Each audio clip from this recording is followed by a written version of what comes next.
Lawatan kepala negara atau pejabat pemerintahan acap kali ditandai dengan penandatanganan nota kesepahaman.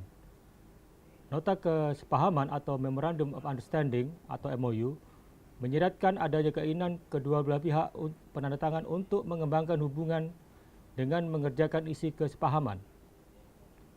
Hal ini juga terjadi dalam lawatan Presiden Joko Widodo ke Jepang dan Tiongkok. Dengan Tiongkok misalnya, kedua pemerintahan menandatangani 8 MOU untuk sejumlah proyek. Kita tentu saja mendukung adanya MOU, baik dengan Tiongkok, Jepang, atau negara-negara lain yang dikunjungi oleh Presiden kita.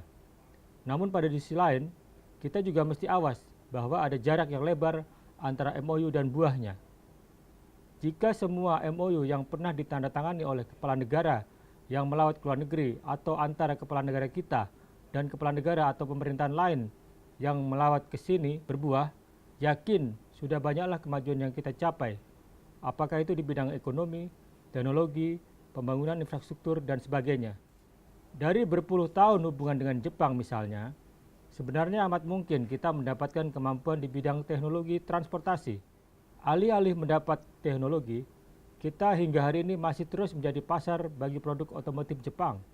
Dengan Tiongkok pun, suara agar Indonesia tidak terus-menerus menjadi pasar bagi produk Tiongkok juga disuarakan. Yang ideal, kedua negara dalam hal ini Indonesia dan Tiongkok bersinergi menyatukan kemampuan masing-masing menggarap peluang pasar dunia. Seperti dikatakan Direktur Jenderal Kerjasama Industri Internasional Kementerian Perindustrian Imam Haryono, Tiongkok punya teknologi uang dan jaringan, Indonesia punya bahan baku. Satukan keduanya untuk kemudian tidak hanya menggarap pasar Indonesia atau pasar Tiongkok, tetapi juga pasar negara-negara lain di dunia. Dari pandangan di atas kita melihat, sebenarnya para pejabat kita sudah melihat segi-segi yang baik dari satu MOU atau kerjasama. Tetapi selebihnya kita masih punya pekerjaan rumah yang panjang.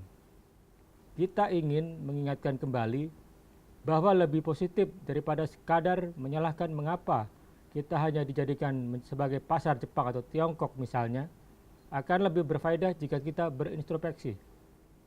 Kebiasaan kita untuk merumuskan MOU sejauh ini belum diimbangi dengan petunjuk pelaksanaan dan tindak lanjut untuk mewujudkannya.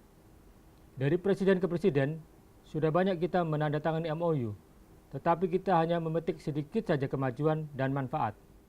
Semoga kali ini MOU dari lawatan Presiden Joko Widodo ada bedanya.